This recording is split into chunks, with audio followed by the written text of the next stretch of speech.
to represent the 23rd Regiment Company E, who was stationed here along with Company K from 1884 to 1890. Now, these soldiers had quite a unique duty as national to be caretaking that park, but in reality, they were still active duty soldiers, and so they still had regular soldier duties to do, such as drill duty on the parade grounds, fatigue duty, which was chores around the fort, and they would fire off salute shots. Now, what is a salute shot? A salute shot is a blank cannon charge fired off for any occasion. They would fire off 2 salute shots per day, one to the raising of the flag and one to the lowering of the flag. They would fire off a salute shot on Memorial Day, or what they call Decoration Day. They would fire off 38 salute shots on the 4th of July, one for each state in the nation at the time. And they would fire it off for more somber occasions, such as the death of President Grant in 1885. Now, they would fire off a salute shot in a cannon very similar to this one. This is a model 1841 6-pound smooth bore field gun.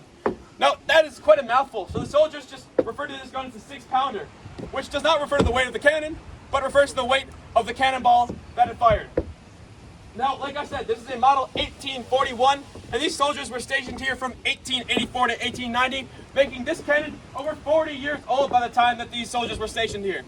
This shows the military unimportance of Fort Mackinac during the 1880s, as there was no real threat of war. They had Canada 40 miles to the east that way, they had Canada like 50 miles to the north, and there was no real threat of war with Canada and Britain at the time. So they would fire off salute shots from this cannon basically every single day. Now, this cannon saw use in the Mexican-American War, it saw use in the Civil War, but by the 1880s, this cannon was obsolete. There were much more militarily advanced cannons and artillery pieces that they used that were breech loading. They fired shells off instead of cannonballs, and they had rifling inside of the barrel, and they were not smooth. Now, this is a smooth bore cannon, and it fires out a cannonball, which means that this cannon is quite a bit less accurate and cannot fire nearly as far as the more advanced artillery pieces they had at the day. The maximum range of this cannon is about 1 mile, which is about from here to Round Island out there, and the maximum effective distance was about here to the White Lighthouse out there. Now, I was thinking in honor of you folks, how does it sound that we fire off a shot for you today? Okay, it's good to hear. Can we sink a ship? Unfortunately, we're not firing off a live cannonball. They do not trust us with those. So, the first step to firing off this cannon is I'm going to place my thumb over this hole here called the touch hole. This is going to prevent any oxygen from getting into the cannon and soaking up any embers left over from the last firing. Next, Jacob here is going to take this tool called a auger or a gunner's worm, and he is going to put that down the barrel and try to retrieve any materials that might have been left over from the last firing. If you were to fire anything off, it would be some historically inaccurate aluminum foil. Next, he is going to take a device called a wet swab. That is a piece of sheep's wool tacked onto the end of a ramrod, and he is going to dip that in water and he's going to shove that down the barrel. That is going to extinguish any embers that were left over from the last firing. That will also create a vacuum inside of the cannon, which will extinguish any remaining embers. Next, we are going to load our cannon charge.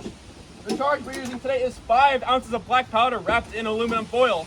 Historically, for a salute shot, they would have used about 10 ounces of black powder wrapped in muslin cloth, but 10 ounces seemed to be a little too much, as that was kind of loud and it spooked the horses downtown, and muslin cloth had a nasty tendency to catch on fire and send smoldering debris down to Marquette Park. So we are only using 5 ounces today wrapped in aluminum foil. Next, we're going to move this cannon into firing position.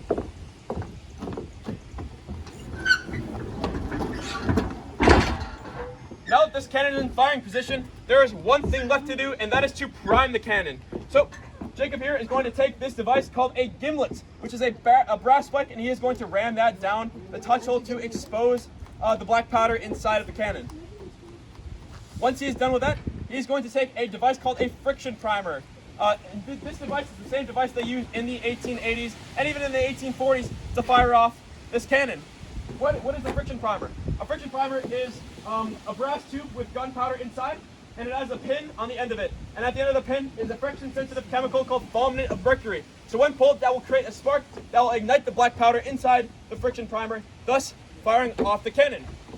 So he's going to attach a lanyard, and I will take this time to remind you folks that this is a cannon, and it will be a little bit loud. So I will advise you to cover your ears or keep recording, whatever your priorities may be.